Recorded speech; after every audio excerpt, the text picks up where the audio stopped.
Hi, everybody. I'm Brittany Lewis with Forbes Breaking News. Joining me now is Rob Simmelkjaer, CEO of New York Roadrunners. Rob, thank you so much for joining me. Thank you so much for having me, Brittany. I appreciate it. Of course, before we dive into the conversation, can you explain the mission of New York Roadrunners?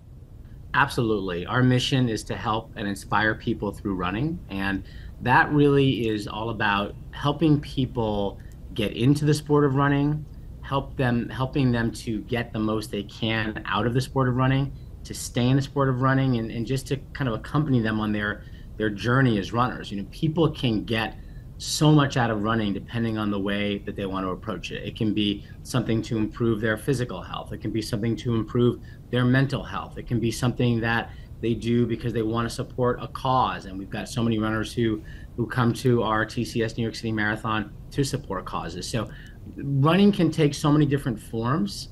And our goal is to give those people reasons to run, and then give them races to run and places to run and be with them throughout their entire running journey. Let's talk a little more about running for a cause. The New York City Marathon is coming up, and it is heavily tied to charity. I, in fact, am running for a cause, Team for Kids, shout out to them. But New York Roadrunners has said it raised $460 million for charity since 2006. That is a ton of money. So what is the history there? It's a huge part of what the TCS New York City Marathon is all about.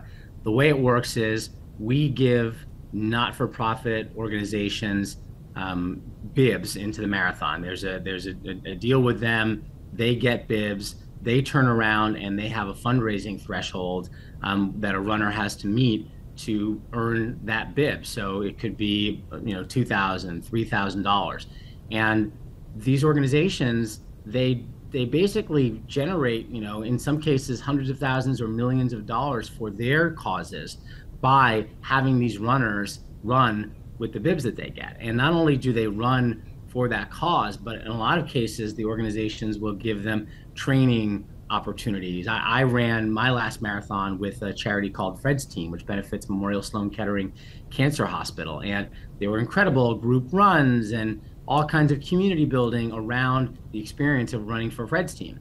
So we have hundreds of charities, over 500 in fact, that do this at different levels. And through all of that, last year they raised over $55 million. So it's a really big part of the impact that New York Roadrunners and the TCS New York City Marathon have every year. There are a variety of different charities that are teams for the marathon. So how do you pick what charities are involved? So the charities go through an application process that we have every single year. They tell us about what it is they do, what their cause is. We want to make sure that they are, of course, real charities, that they're operating the right way, and that they can properly take advantage of the opportunity to get bibs into the marathon. There are different classifications of charities depending on how big they are and how many bibs they're going to get, how much money they want to raise, but they all kind of come through our review process. We have a team that does that, and we decide which charities make sense to be in this program. And then a lot of the charities come back year after year after year. Sometimes they'll get more and more bibs as they learn how to properly speak to runners, how to recruit runners, how to help runners have a great experience. So there'll be some charities that have in the low single digits, and then some charities that have in hundreds of bibs. So there's a pretty wide range of not-for-profits that we work with. Official charity partners are divided in 3 categories. There is gold, silver, and bronze level partners. So how do you categorize each of these? Yeah, really it comes down to the size of the organization and how much they're looking to raise. And each of those levels also comes with different financials, right? The not-for-profit does pay Roadrunners for the bib, and then they turn around and they raise money. And the bigger numbers, the higher up that chain, the bigger the fundraising number typically is that they're trying to raise. So it really just comes down to how big they are, how well we know them is part of it as well, right? And do we know that they have the ability to successfully, market and fill the number of bibs that they get? We wouldn't start a new charity, say, at 300 bibs, because we just don't know if they're going to be able to reach that many runners. So we let each organization start small and then work their way up so that we see that they're doing a good job, that they're giving runners a good experience, and that they are maximizing the impact of each entry that we give them, because that's really what we care about at the end of the day with those charity entries is, are they successfully raising money? Are there runners out there doing the work? Because the runners have to do a lot of work. I did this when I was running for Fred's team.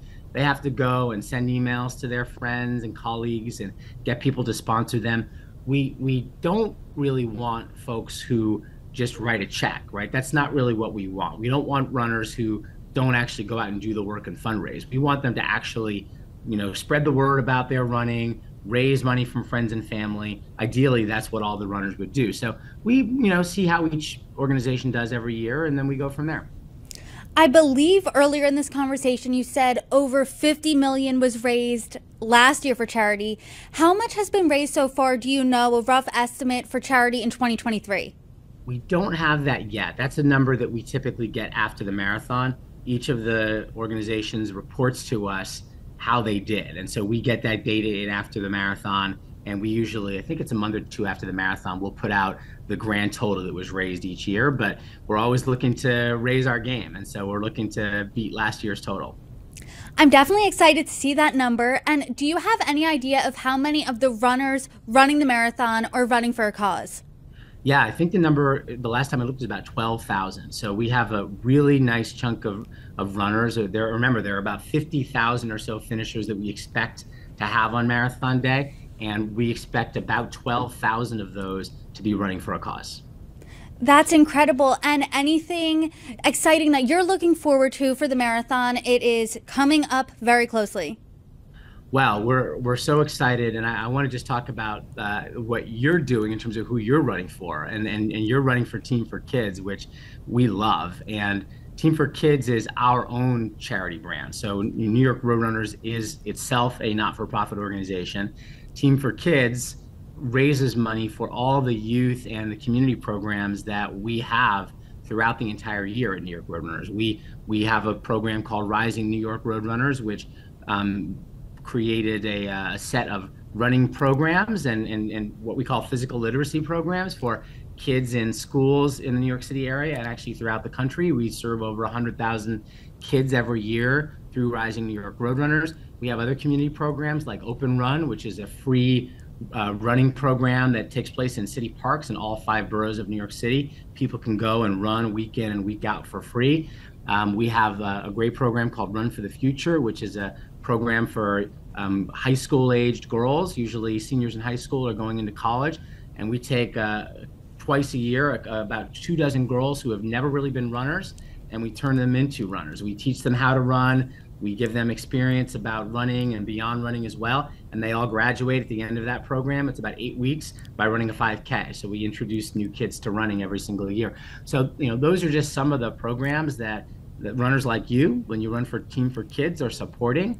And we're just, so appreciative to people who run for TFK. And TFK this year surpassed $100 million all time. And what's been raised for that charity since it was launched. So we're really appreciative to you for running with us. That's incredible, and I'm really looking forward to it. But do you have any specific story where you've heard of the exact impact of charity entries, how it's impacted a charity through the marathon? Well, I'm trying to think of something that's really specific. I mean, I can speak, I think I can best speak from a little bit from my experience as a charity runner when I ran for Fred's team. Fred's team, as I said, benefits Memorial Sloan Kettering. And when I did that, I was fortunate enough to get an opportunity during that period to go and visit Memorial Sloan Kettering Hospital here in New York City. And so they actually walked me through the children's wing of the hospital. They showed me the work that's being done with kids. They showed me some of the work that Fred's team, which is actually named after Fred LeBeau, one of the founders of New York Roadrunners and the New York City Marathon, but they took me through what that money was going to.